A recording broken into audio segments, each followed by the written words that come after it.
Hi, good morning, everybody. How are you doing today? I look wild today. Forgive me. It's been a weekend. So I have a lesson, and I'm thinking about how to approach it because it's about government. These are reading glasses. It's about government, um, and some specific lessons that you all have to learn, that you have to, specific information that you all have to know for your test. But at the same time, there's something happening in real time that's connected in a way that is more important to your personal lives right now. So I'm going to go on and get this up. We'll see where we end up. It's going to be that kind of a day, what we call organic, where it's just going to flow where it flows. And sometimes life is like that, right? You got to flow where you flow. So I've got all this stuff here, but there's one thing in particular that I want you to see. Because even though, sometimes um, I don't have a rhyme or a reason, but I kind of got one today. So we're going to talk for a moment about early voting. Let's see, can we make this picture bigger? This is terrible. Today, well, actually, believe it was yesterday, began early voting. Why is she talking about this? I want to tell you why. In Rochester, early voting actually started on Friday and it goes through the 20th of the month. So I don't really know how many people are even registered to vote.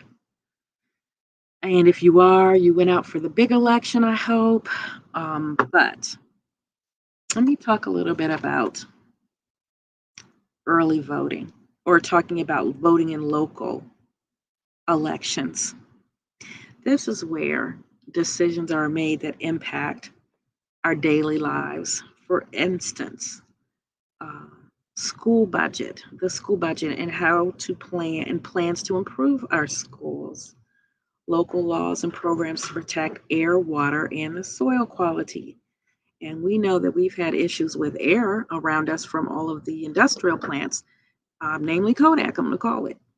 Um, City and county budgets for services such as social workers, libraries, parks, community centers, firefighters, police, and how the police budgets are funded or defunded or refunded, reallocated.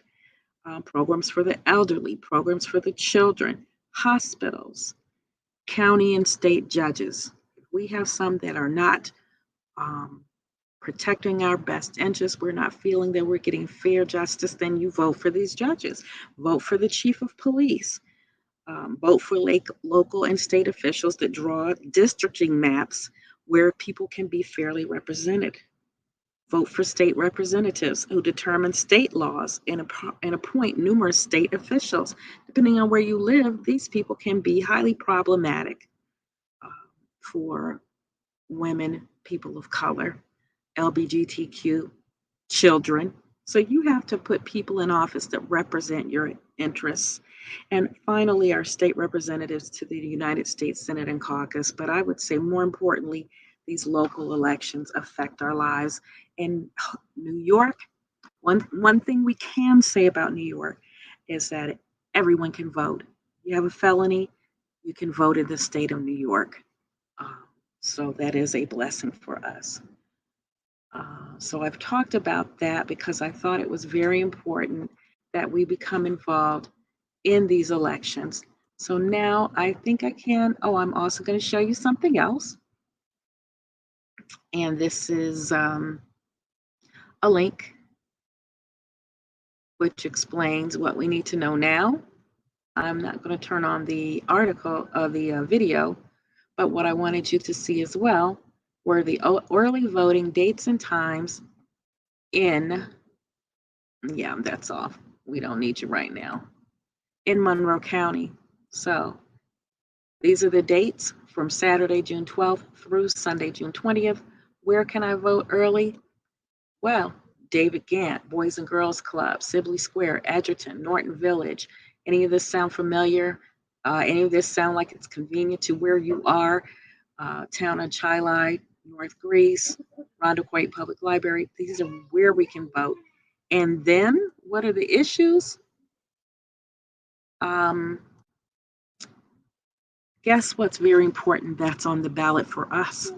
Mayor of Rochester. If you feel she's done a good job, if you're happy with the work she's done on your behalf, then you're going to vote for Lovely Warren. But if you believe we need change across the board, there is someone else running. And then finally, the last thing I want you to see is this. I've given you a link to register to vote if you have not already registered. What does it say here to register? Average time to register, 5 minutes. 5 minutes to register to vote. And this, again, as of May of this year, not be in prison or on parole for a felony conviction unless parolee's pardon or restored rights of citizenship does not apply in New York State. You can vote. You can vote. You have to be a citizen, 18 by December 31st of this year, a resident of the state and the county for at least 30 days before the election, not be judged mentally incompetent by the court or claim the right to vote elsewhere. And then you'll just need your ID information, zip code, social security number, and here you can register within 5 minutes. So if you don't vote, you can't complain. That's where I sit on that issue. So this is going to take a little bit of time, and I think I'm going to cut this lesson in half today. What the lesson wants to do with us, and why do we have this teeny tiny screen here? There we go. What we want to talk about today is, and I'm going to define all these words, delineate and evaluate the reasoning in seminal U.S. texts, including the application of constitutional principles and the use of legal reasoning, for example, in U.S. Supreme Court opinions and dissents, where you have a majority opinion and then you have some that disagreed on the minority, and the premises, purposes, and arguments and works of public advocacy. For example, a presidential address, a speech by people who have, and I'm going to let me go ahead and make this definition clear. And we probably won't go through it all today, but I want to dig deep into this. Why? Because this is on your test.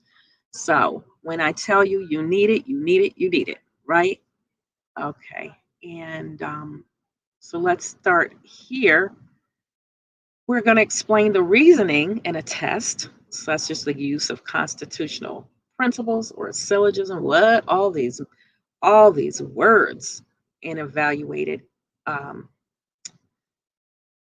the reasoning in a text. Well, explain the reasoning and evaluate the reasoning. So let's look at these words. When we say we want to delineate it, that means we're going to describe it accurately in detail. We're going to say whether or not it is valid, relevant, and sufficient evidence in this argument on a scale from best to worst. So, are you really proclaiming what you intend to proclaim?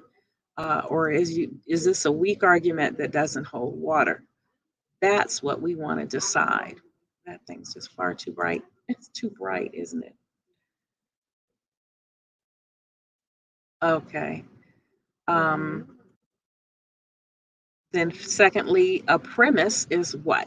A premise is a proposition on which an argument is based. It is, you want to, the major premise in a syllogism, the major idea is a statement of law, and the minor premise is a statement of fact.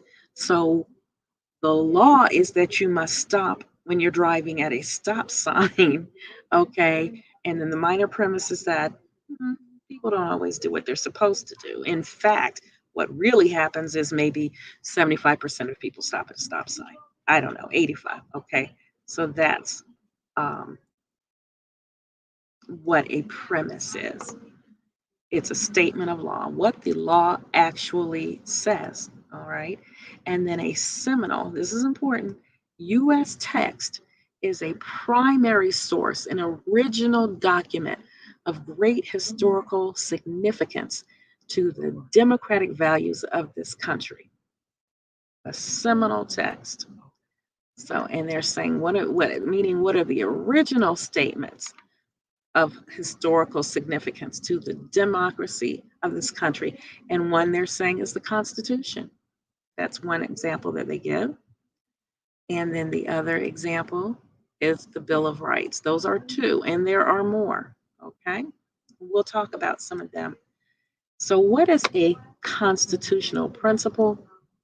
A constitutional principle is an idea found in the Constitution, the Bill of Rights, and other amendments that form the basis of the law of this country. Okay? So when we say we're using legal reasoning, that means to follow a logic syllogism, which is a major premise combined with a minor premise to draw a conclusion. The major premise, again, was what? The law. And then the minor premise is what happens in fact, okay, um, to draw a conclusion.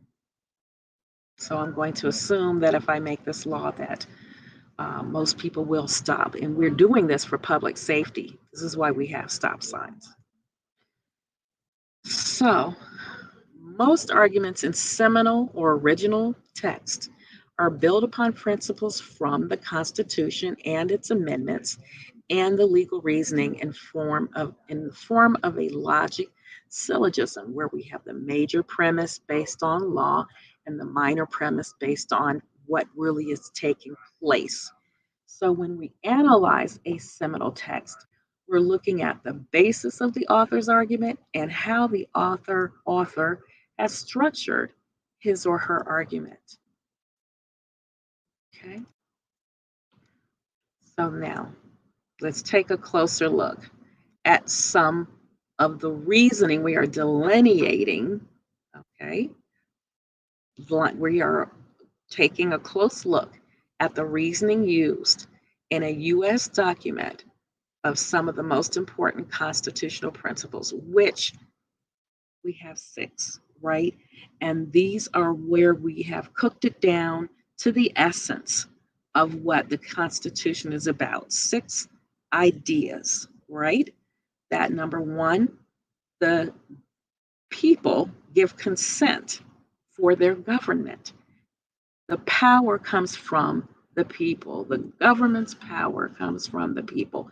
So important. This is what makes us a democracy. This is what we say makes us a democracy. And this idea is known as popular, and popular sovereignty. Popular actually means of the people, rule, the people rule, right? And this is described in the preamble to the Constitution, which says, "We, the people of the United States, do ordain, give permission, and establish this Constitution of the United States of America." We give permission for you to establish this government on our behalf. It is our government. Second one, very important, is the separation of powers. The federal government, and you may have heard this before, is divided into 3 branches: executive, legislative, and judicial, with 3 separate roles for each one. They all do different jobs. Oh, that's awful. That doesn't work. With 3 different jobs for each one. And there's a system of checks and balances that allows each branch to control the power of the other 2, so that we don't have a king. We don't have a king that makes what we call pronouncements. I say, and only I say, the law of the land. We don't have a king, though we had a recent president that may have thought he was a king. Then we have federalism, the idea of that there is a national government and state governments, and that's described generally in Article 4 of the Constitution. That we have a Republican government, not pertaining to the parties, but this means that the people elect their leaders who represent their interests, and they create by creating and enforcing policies. The people elect their leaders. That's most important there. Okay, let me just highlight that because this is good stuff. Rule of law. The government is based on laws and not the feelings of man. The Constitution is the supreme law of the land. However, I will say this, that some of our laws are based in Judeo-Christian beliefs, such as if you think about the um, thou shalt not kill being number one, right, in the commandments. Well, the number one law is that you would receive the most extreme punishment for would be murder. So it's based upon that belief. Individual rights, people have protection against a tyrannical ruler or a ruler who rules on emotion.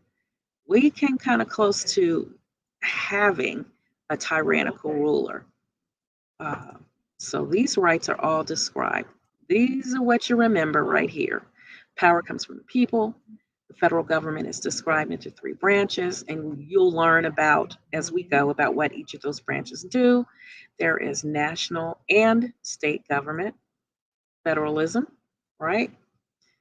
And that we have a rule of law in this country, and people have individual protections. Those are the three most important things. And since we're up to 11:45, I'm going to stop there, and we will take a look on Wednesday. We will take a look at two important an important amendment and some laws that came out of that amendment, which help to ensure individual protections. So that's all we have for today. We'll continue this lesson on Wednesday. And before I go, real quickly, I just want to say I know that for some of us, we're really, really going through right now. And if things you find them to be too much for you or a family member, for your most emergent need, call 211. 211, and that is the newly formed Person in Crisis Unit. So I just want to wish you all well. Take care, and I will talk to you tomorrow.